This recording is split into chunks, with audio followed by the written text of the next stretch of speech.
మాజీ ముఖ్యమంత్రి జగన్ కీలక ప్రకటన చేశారు. ఏపీ ప్రభుత్వం రైతులను ముంచేస్తోందని తీవ్ర ఆరోపణలు చేశారు. కూటమి ప్రభుత్వం వచ్చిన తర్వాత రైతులు నష్టపోతున్నారని చెప్పారు. కనీస ధరలు లేక మిర్చి రైతులు నష్టపోతుంటే ముఖ్యమంత్రి పట్టించుకోవడం లేదని జగన్ ఆరోపించారు. చంద్రబాబు మిర్చి రైతులకు న్యాయం చేసేలా నిర్ణయం తీసుకోవాలని డిమాండ్ చేశారు. చంద్రబాబు స్పందించకపోతే ఉద్యమం తప్పదని జగన్ హెచ్చరించారు. మాజీ సీఎం జగన్ గుంటూరు మిర్చి యార్డు సందర్శించారు. రైతులను పరామర్శించారు. మిర్చి ధర పడిపోవడం పైన రైతులు ఆందోళన చెందుతున్నారు. ఎమ్మెల్సీ కూడా అమల్లో ఉండడంతో జగన్ పర్యటన పైన పెద్ద ఎత్తున చర్చ జరిగింది. అయితే తాము రాజకీయ సభలు నిర్వహించడం లేదని, తాము ఎన్నికల్లో పోటీ చేయడం లేదని చెప్పిన వైసీపీ నేతలు అసలు రైతుల పరామర్శకు కోడ్ ప్రస్తావన లేదని వివరిస్తున్నారు. అయితే జగన్ పర్యటన సమయంలో భద్రతా పరంగానూ చర్యలు తీసుకోలేదనే ఆరోపణలున్నాయి. కోడ్ పేరుతో ప్రభుత్వం వ్యవహరిస్తున్న తీరును జగన్ తప్పుపట్టారు. జగన్ పర్యటన వేళ పార్టీ శ్రేణులు పెద్ద ఎత్తున తరలివచ్చారు.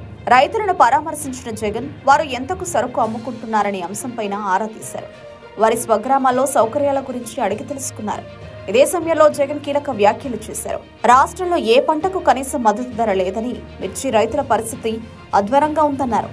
తమ ప్రభుత్వంలో అత్యధిక మద్దతు ధర ఇచ్చి రైతుల్ని ఆదుకున్నామని చెప్పారు. ఇప్పుడు రైతు సమస్యలపై మాట్లాడడానికి వస్తుంటే అడ్డుకున్నారని ఆగ్రహం వ్యక్తం చేశారు. కూటమి ప్రభుత్వం పైన ప్రజల్లో వ్యతిరేకత పెరిగిందని జగన్ చెప్పుకొచ్చారు. తన హయాంలో రైతుల కోసం ప్రతి గ్రామ సచివాలయంలో ఆర్బీకేల ద్వారా అందించిన సేవలను గుర్తు చేశారు. టోల్ ఫ్రీ నెంబర్ ద్వారా రైతులకు కావాల్సిన విధంగా సాయం చేశామని వివరించారు.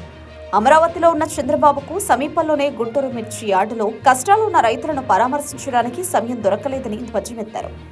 సచివాలయానికి మిర్చి యార్డుకు ఎంత దూరం ఉందని, పరామర్శకు రాలేదని నిలదీశారు. తిరిగి వైసీపీ ప్రభుత్వం వస్తుందని జగన్ ధీమా వ్యక్తం చేశారు. రైతుల సమస్యపై స్పందించకపోతే ఉద్యమం తప్పదని జగన్ తేల్చి చెప్పారు.